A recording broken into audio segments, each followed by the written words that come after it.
ماشاء اللہ لا حول ولا قوۃ الا باللہ العلی العظیم۔ اعوذ باللہ من الشیطان اللعین الرجیم۔ بسم اللہ الرحمن الرحیم۔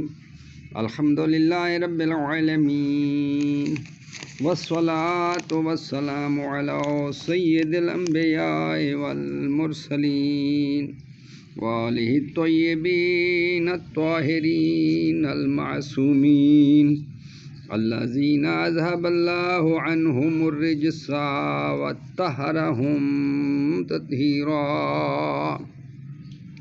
اما بعد فقط قال اللہ سبحانہ وتعالی فی کتابہ المجید۔ بسم اللہ الرحمن الرحیم۔ ان اللہ لا یغفر ان یشرک بہ ویغفر ما دون ذلک لمن یشاء۔ خالق کائنات اپنے مقدس کلام میں ارشاد فرماتا ہے کہ اللہ مشرک کے علاوہ جسے چاہے گا معاف فرما دے گا۔ تو سلسلہ چل رہا تھا نمرود کی حکومت کا، تو مورخین کا بیان ہے کہ نمرود سے بہت غلطیاں ہوئیں۔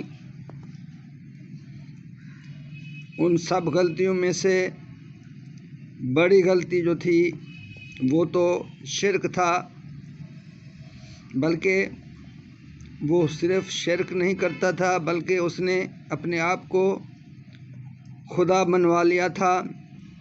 لوگوں سے کہا تھا کہ مجھے خدا مانو۔ تو مورخین کا بیان ہے کہ نمرود کی آگ سے جب حضرت ابراہیم علیہ السلام برآمد ہوئے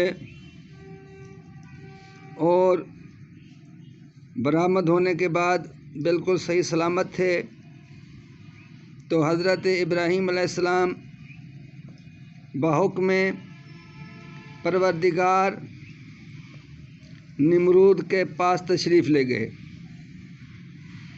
اور اس سے کہا کہ اب بھی ایمان لا کر اپنی آخرت بنا لے، خدائی سے توبہ کر لے۔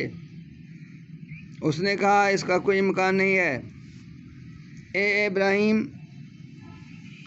آگ ضرور آپ کے لیے گلزار بن گئی ہے، لیکن اس کا مطلب یہ نہیں ہو سکتا کہ میں تمہارے خدا کی جبروتیت تسلیم کروں۔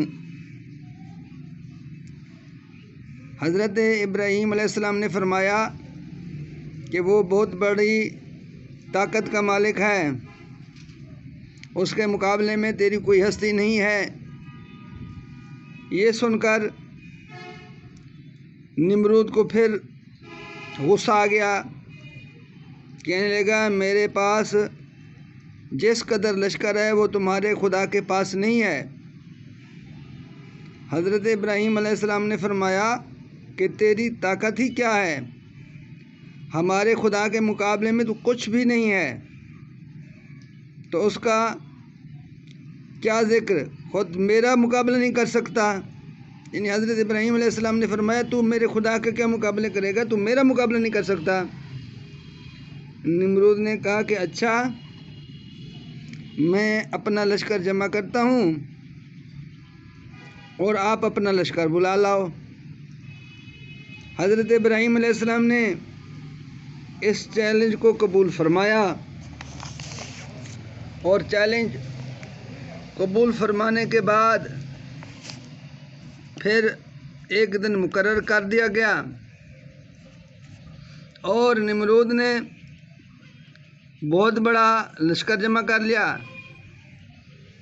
جب وقت آیا تو حضرت ابراہیم علیہ السلام میدان میں تنہا پہنچے۔ نمرود نے پوچھا آپ کا لشکر کہاں ہے؟ حضرت ابراہیم علیہ السلام نے فرمایا کہ ذرا انتظار کرو، ابھی آنے والا ہے۔ بس کیا ہوا، اتنے میں مچھروں کی بہت بڑی فوج ظاہر ہوئی۔ مچھروں کی اتنی تعداد تھی کہ اس کی سائے کے آگے سورج چھپ گیا، یعنی وہ پورے آسمان پر چھا گئے اور سورج بھی نظر نہیں آتا تھا۔ اور ان مچھروں نے زمین پر پہنچ کر نمرود کے لشکر پر حملہ کر دیا۔ نہ صرف لوگوں کو ہلاک کر ڈالا بلکہ ان کے اسلحے بھی کھا گئے۔ جو بچے یعنی جو سپاہی فوجی بچ گئے وہ جان بچا کر بھاگ گئے۔ نمرود نے جب اپنے اوپر مچھروں کا حملہ دیکھا تو اس نے ایک شیشے کا مکان بنوایا ہوا تھا، وہ فوراً دوڑ کر اس مکان میں چلا گیا۔ اور جب وہ مکان میں چلا گیا تو اس نے اپنے آپ کو محفوظ سمجھ لیا کہ میں اب مکان میں چلا گیا ہوں تو اب میں محفوظ ہو گیا ہوں۔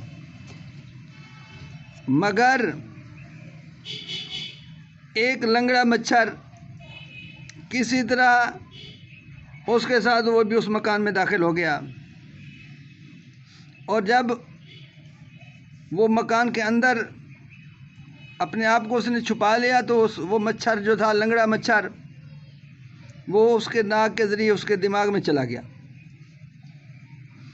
اور جب وہ اس کے دماغ میں چلا گیا تو پھر کیا ہوا، وہ اس کے دماغ میں اڑنے لگا۔ جب اس کے دماغ میں اڑنے لگا تو اس کے سر میں درد پڑ گیا، اور سر میں درد پڑا تو بہت پریشان ہوا کہ اب کیا کیا جائے۔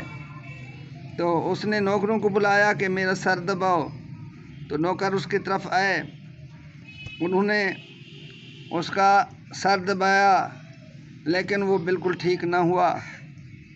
آخر کار کسی نے کہا کہ اس کے سر کے اوپر لتر مارو، تو جب انہوں نے اپنے سر کے اوپر لتر مروائے، جوتیاں مروائیں، تو مچھر خاموش ہو گیا، آرام کر گیا۔ تو ایک نوکر مقرر کر دیا گیا، اور وہ نوکر جو تھا اس کے سر کے اوپر جوتیاں مارتا تھا۔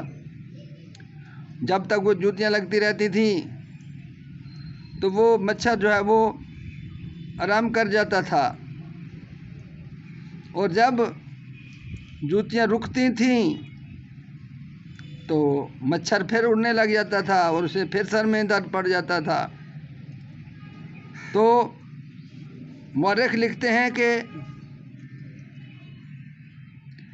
40 سال اس واقعے کے بعد نمرود زندہ رہا، اور 40 سال جو ہیں نمرود کو سر میں جوتیاں لگتی رہیں، یعنی 40 سال اس نے اپنے نوکر کے ہاتھوں چھترول کھائی، اور پھر 40 سال کے بعد پھر نمرود جو ہے وہ واصل جہنم ہو گیا۔ تو تاریخ طبری میں جو ہے وہ یہ ہے کہ اس واقعے کے 400 سال بعد اس کی وفات ہوئی ہے، یعنی اگر وہ 400 سال زندہ رہا ہے تو پھر 400 سال تک اس کے سر پہ جوتیاں لگتی رہیں۔ تو پھر نمرود نے اپنی اس حالت کے پیش نظر